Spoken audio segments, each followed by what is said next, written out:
या समाजातील लोक या ठिकाणी। वेलकम बैक माय चैनल। फिर से बार मैं संपाल मिश्रा में आपका स्वागत करता हूँ और आज के मेरी इस वीडियो में आपका स्वागत है। और आज का जो मेरा वीडियो है, मैं जा रहा हूँ उम्बरवाड़ा, जो 9 मार्च 2025 है। तो मैं जा रहा हूँ, आपको वीर एकलव्य जयंती का उसका वीडियो मैं आपको बताने वाला हूँ।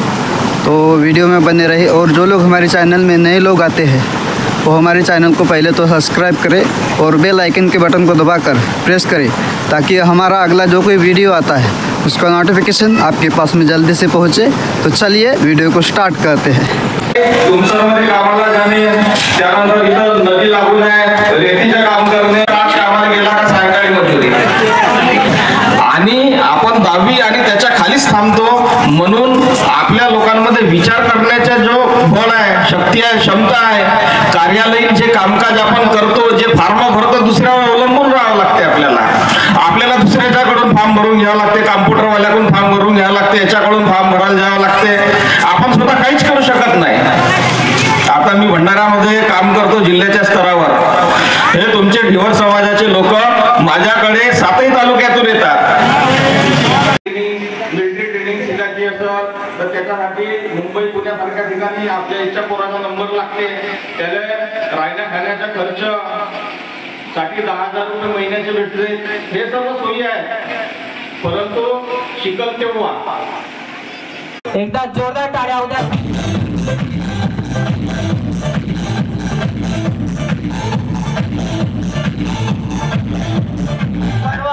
पाहुणे मंडळीचे स्वागत झाले आणि ज्यांच्या सूर मधुर आवाजामध्ये ही आजचं चर्चासत्र वाहत असते नवी प्रेरणा, शब्दातूनच व्यक्त होतात विचार आणि भावना। प्रास्ताविकाचे शब्द म्हणूनच विचारांना जोड देतात, सोहळ्याचा हेतू सांगून आतुरतेची ओढ देतात। तर या कार्यक्रमाच्या आयोजनामागचा हेतू जाणून घेण्यासाठी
के स्टाइल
टू व्हीलर सुद्धा चालवतात. हे 2 वाचले पण वैज्ञानिक आहे, सायंटिस्ट आहेत. आज महिला कोणत्याच ठिकाणी कमजोर नाही. जर का जिजाऊ नसत्या तर आपले शिवबा घडले असते का? चमक फुटी सन 57 में वह तलवार पुरानी थी, खूब लड़ी वह खूब लड़ी, झांसी वाली वह रानी थी. टाळ्या वाजवत जा. 2 वर्षाचा का 3 वर्षाचा बालक आपल्या पाठीच्या मागे बांधून वीरांगना झाशीची राणी लक्ष्मीबाई त्या इंग्रजांसोबत लढणारी ही आमची माता भगिनी आहे. मुलांच्या शिक्षणा माझ्याकडे बोलण्यासारखं खूप काही आहे. मी एक थोडस डिव्हर्स समाजाविषयी एक आढावा या ठिकाणी तुम्हाला सांगत आहोत. बांधवांनो, भंडारा जिल्हा हा तलावांचा जिल्हा म्हणून ओळखला जात असतो.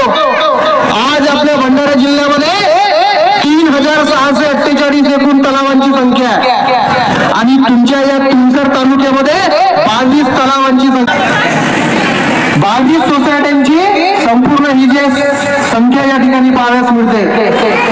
परिस्थिती काय आहे? तलावांची कधीही अतिक्रमण हटवल्या जात नाही, तलावांचा कधीही गाढ उपसा केला जात नाही. त्यातल्या त्या 16 आमच्या या उमरवाड्याला लागून नदी आहे. पण बाहेरचे जे ठेकेदार असतात, ज्या माशांची किंमत 200 रुपये आहे, 250 रुपये आहे, तो आपला ठेकेदार येते आणि तीच माशांची किंमत ही आपली 50 रुपये, 80 रुपये, 100 रुपये, 150 रुपयाच्या भावाने ठरवत असते. आज जर शासनाने समजा साठवणूक केंद्र जर काय या ठिकाणी केले, जिवंत मत्स्य पीक प्रकल्प जर या ठिकाणी केले, तर या उमरवाड्या गावाचं नाव हा अख्ख्या महाराष्ट्रावरती होऊ शकतो. त्याचप्रमाणे जर तुम्ही मांसाहारी जे लोक आहेत किंवा मासा जे विकतात, मग तो कोंबडा असो, बकरा असो, त्यांचे ज्या प्रकारे सब्जी आपला मंडी जी असते किंवा त्यांचे दुकानाचे नावं ठेवून असे बिलकुल स्टॉल लागलेले असतात. रामभाऊ चिकन सेंटर, श्यामाभाऊ अंडा करी सेंटर. मग म्हणून आमच्या या ढिवर समाजाचा एखाद्या तरी कधी बोर्ड पाहिला का? गण्याभाऊ फिश सेंटर, ताजी. हा अशिक्षित म्हणून नेहमी पटलावरती असते. म्हणजे कसं, एक मच्छी भेटली का आमच्यासारख्या तालावर नाही कुणी. बिलकुल पाटलापेक्षा पाटील बाबा, ही अशी आमची स्थिती असते. कलंक लागलेला आहे. हा कलंक कुठेतरी मिटवायला पाहिजे, पुसवायला पाहिजे. बांधवांना जोपर्यंत आपले मुलं शिकणार नाही, जोपर्यंत आपला मुलगा उच्च शिक्षित डॉक्टर वकील होणार नाही, तोपर्यंत आपल्या समाजातील आर्थिक मानसिक स्थिती कधीच सुधारणार नाही. शिक्षण हा वाघिणीचा दूध आहे. वाघिणीचा दूध घेतल्याशिवाय ना शिक्षणाचा दूध घेतल्याशिवाय आपण गुरगुरल्याशिवाय राहणार नाही. अरे नाही होईल इंजिनियर, नाही होईल डॉक्टर, पण मड्डी तर नाही होईल.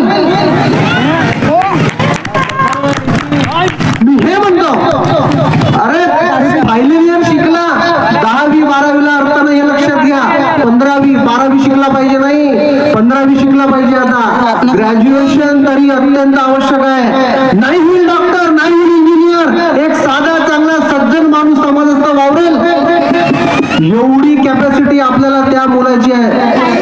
त्याच्यासाठी आपल्याला शिकवायचं आहे. काहीतरी म्हणे आपल्या साकोलीमध्ये मत्स्य विद्यापीठ होणार होता, नाही शिकवून डॉक्टरचे पूर्ण आम्ही, नाही होतील पूर्ण इंजिनियर. पण त्या मत्स्य विद्यापीठात, त्या मत्स्य महाविद्यालयात जाऊन आमचा मुलगा एखाद्या मच्छीवरती, एखाद्या झिंग्यावरती, एखाद्या कतलावरती, एखाद्या रोहूवरती काहीतरी उपयोग प्रयोग करून सायंटिस्ट होईल. हे तरी गोष्ट शासनाने एखादा महाविद्यालय या भंडाऱ्यामध्ये मत्स्य महाविद्यालय आणणे आवश्यक आहे. आता तुमचे मला वाटते 27 का 24 फरवरीला शेतकऱ्यांचा 2000 रुपये हप्ता आला, बरोबर ना भाऊ? 2000 रुपये हप्ता आला. प्रत्येक महिन्याला राज्य शासन आणि केंद्र शासन 2,000 रुपये टाकत असते. मग डिवडा आम्ही गेलो का हे सांगा ना. आम्हाला 2000 रुपये हप्ता द्यायला नाही पाहिजे? अरे 2000 नाही, 5000 द्यायला पाहिजे. म्हणजे एखादा शेतकरी 2 एकर अर्धा एकर जागा असते त्याला तुम्ही 2000 रुपये देता. आणि आमच्या जेव्हा तलाव गोळे फुटते, जेव्हा आमच्या नदीला महापूर येते, आमच्या घरातून पाणी वाहते, तेव्हा तुमचे डोळे मोकळे असतात का? त्यावेळेस तुम्ही आम्हाला 2000 5,000 रुपयाचा प्रतिमाह द्यायला पाहिजे. अतिवृष्टीचे पैसे अजूनही आले नाही. संजीव आताच बोलले एवढे पैसे आले, अजूनपर्यंत खात्यावर नाही आले. येतील, पण केव्हा येतील? 2021-22 ची अतिवृष्टीचे पैसे भेटलेले नाही. ही अशी स्थिती आमच्या ढिवर समाज बांधवांची आहे. आणि आमच्या ढिवर समाजाचे असलेले प्रश्न आमच्या या जिल्हा परिषद क्षेत्रामध्ये, तुमच्या विधानसभेमध्ये, आपल्या संसदेमध्ये मांडणारा कोणी एकही आमदार खासदार नाही. बांधवांना लक्षात घ्या, जोपर्यंत तुमच्या ग्रामपंचायतचा मेंबर आपला ढिवर समाजाचा होणार नाही, जोपर्यंत आपला एखादा आमदार खासदार होणार नाही, झेडपीचा मेंबर होणार नाही, तोपर्यंत आपले छोटे छोटे प्रश्न हे मार्गी लागणार नाही. नाहीतर काय होते भाऊ, मी मागच्या वर्षी तर घरकुलचा फॉर्म भरलो ना, 2 वर्ष झाले म्हणे, तो घरकुल येतात आहे म्हणे. तर माझं म्हणणं कसं आहे का भाऊ, तुझ्या घरून तू फॉर्म दिलास, पण डॉक्युमेंट का जोडले होते? ग्रामसेवक सरपंचाची सही झाली का? आणि झाली असेल तर तो तुमच्या समाज कल्याण किंवा पंचायत समितीला फॉर्म गेला का? ही एवढी ताकद आमच्या ढिवर समाजात नाही आहे. फक्त फॉर्म देणे, एखाद्या माणसानं म्हटलं 2 कागद लावून देते आणि बस, आणि हा बोंबा ठोकते. 2 वर्षापासून मला घरकुल नाही आला, त्या भाड्याला म्हणते दिसत नाही का म्हणते. केवढेही जिम्मेदार तुम्ही जा, हे पण लक्षात घ्या. त्याचा पाठपुरावा करणे अत्यंत आवश्यक आहे. म्हणून सक्रिय राजकारणात उच्च शिक्षित किंवा शिक्षित लोक जाणं तेवढ्याच महत्वाचं असं डॉक्टर बाबासाहेब आंबेडकरांनी म्हटलं. त्या दिवशीच आम्ही एक विषय बोलला. माझी कार्ल मार्क्स आणि डॉक्टर बाबासाहेब आंबेडकरांवरती एक पुस्तक वाचन आहे सुरू. डॉक्टर बाबासाहेब आंबेडकर स्पष्ट म्हणतात, माणूस जसा नाशवंत आहे तसेच माणसांचे विचार सुद्धा नाशवंत आहेत. हे लक्षात घ्या. चांगले विचार असतील, चांगले माणसं असतील, दीर्घकाळ तिकड असतात. हे जे या ठिकाणी 5 ते 6 महापुरुष जे हे फोटो लावले आहेत ना, हे काही असेच नाहीये. यांच्या फोटो सहित यांचे विचार सुद्धा चांगले आहेत. निरंतर चिळगाळ टिकणारे यांचे विचार आहेत. बांधवांनो हे लक्षात घ्या. बोलण्यासारखं खूप काही आहे. तुम्हाला भुका पण लागल्या, मला पण भूक लागली आहे. स्वयंपाक सुरू आहे, वांग्याची भाजी आहे वाटते. वांगे कापला तिकडे सुरू होता मी आलो तर, कारण की मला वाटते हा एवढा मोठा भव्य दिव्य नियोजन करणे काही लहान गोष्ट नाहीये. बांधवांनो, कालपासनं 2 दिवसीय कार्यक्रम घेणे, हा जो तरुण वर्ग आहे, या तरुण वर्गाचे मी खरंच आभार व्यक्त करतो की एकलव्य जयंतीच्या माध्यमातून तुम्ही आज दिवसातून रॅली काढली, कबड्डीचे सामने, हा एवढा मोठा कार्यक्रम आज या ठिकाणी घडवून आणला. आणि या उमरवाड्यातील सर्व ग्रामवासियांना ढिवर समाजाची संघटना काय आहे, आम्ही संघटित आहोत, आम्ही एक आहोत, हे या गावातच नाही तर आजूबाजूच्या पंचक्रोशीत तुमचा नाव, तुमच्या ढिवर समाजाचं नाव हा घेतल्या जाईल, यात काही शंका नाही. माझी झालेली आहे वेळ, आमचे भाऊ आले तर बोलण्यासारखं खूप काही आहे. जाता जाता मी तुम्हाला सांगतो, आमच्या ढिवराला काही किंमत नाही. 2 मच्छीच्या छड्या पकडते म्हणते, हा फिल्ली पकडते, बुटी पकडते आणि हा मासा पकडायला जाते म्हणते. आजच मगाने ही निघली रॅली, आमचा एकलव्य त्या ठिकाणी छोटासा बालक होता, कुणीतरी पेलणी जार वगैरे लावून होता म्हणे, मी होतो नाही पण होता, आमचे भाऊ होते. पण आमच्या सुविधा काय आहेत, आमच्या योजना काय आहेत, हे शासनाला घेणे देणे नाही. बांधव तुमचा गाव एकत्र होईल यात काही शंका नाही. तुमच्या गावाचा ढिवर समाज एकत्र झाला तर तुमच्या समाजाची स्थिती काय आहे. राजकारणी लोक, मोठे श्रीमंत लोक यांचे लक्ष आमच्याकडे नाहीत. म्हणून विराट गेला 17 करोडात, विराट कोहली ते IPL चे सामने असतात म्हणे, विराट गेला 17 करोडात, धोनी गेला 15 करोडात. अरे विराट गेला 17 करोडात, धोनी गेला 15 करोडात, जगाचा पोशिंदा मात्र झाडावरती लटकून गेला. भारत हा कृषी प्रधान देश की क्रिकेट प्रधान देश, भारत हा कृषी प्रधान देश की क्रिकेट प्रधान देश, हाच मोठा प्रश्न. आम्ही ढिवर समाज जगलो काय, मेलो काय, सांगा कुणाला याचा फरक पडतो काय. अरे एखादी मॅच तुम्ही उमरवाड्याच्या नदीवर येऊन खेळून तर पहा. अरे एखादी मॅच तुम्ही आमच्या नदी नाल्यावर येऊन खेळून तर पहा आणि ढिवराची जिंदगी जगून तर पहा. खेळाडू सारखे, श्रीमंतांसारखे करोडो लाखो रुपये नकोत आम्हाला. ओळख आपल्या व्यक्तिमत्वाची नारी, 10 दिशेतून गगनाला भिडणारी, सागराच्या अंतरी पोहोचूनही मानव अलगद तरंग ठेवणारी.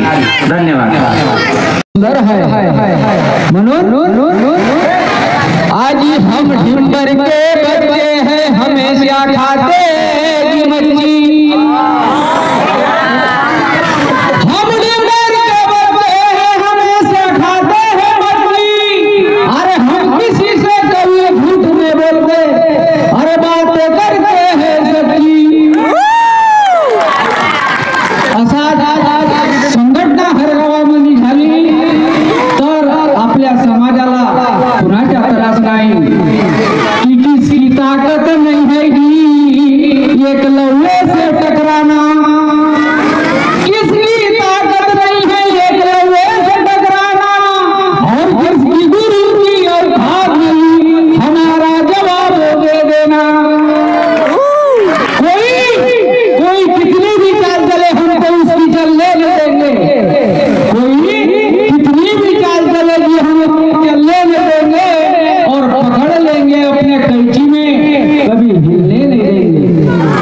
क्योंकि ढिंबर समाज को कभी कम न समझोगे, तुमको तराजू में तोल देंगे. ढिंबर समाज को कभी कम न समझो, तुमको ज्ञान में तोल देंगे. अगर अपने जीत पे हम आए तो सबकी लाल ही लाल कर देंगे. आज यारक समाज, हाँ यारक समाज में अलिहक राज दिशांत उधड़ल. आज यारक समाज में अलिहक राज आणि दिशांत उधड़ल. आणि एकलव्य सैनानली सारी सरकार हलविल, एकलव्य सैनान हो सारी सरकार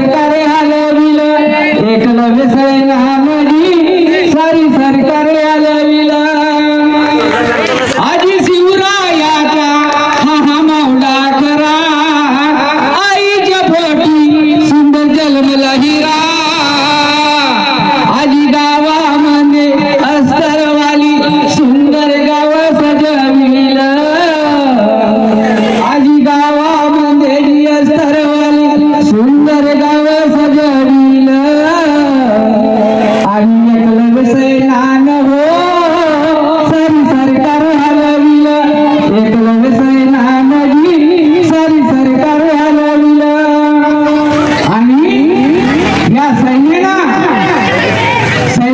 जिकडं तिकडं तैनात झाली एकलव्याची आतापर्यंत तुम्ही आपला खोटा शिक्का चालवल्या अरे आता बिलकुल चालणार नाही म्हणून ते एकलव्य सैना काय म्हणते अरे नाही चालणार तुमचा शिक्का खोटा आणि माझ्या जीवर समाज आहे लई मोठा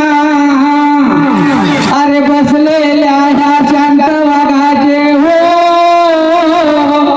आजी बसलेल्या ह्या शांत वाघाचे डोकं दुखवले बसलेल्या ह्या शांत वाघाचे आजी डोकं दुखवले आणि एकलव्य सैनानजी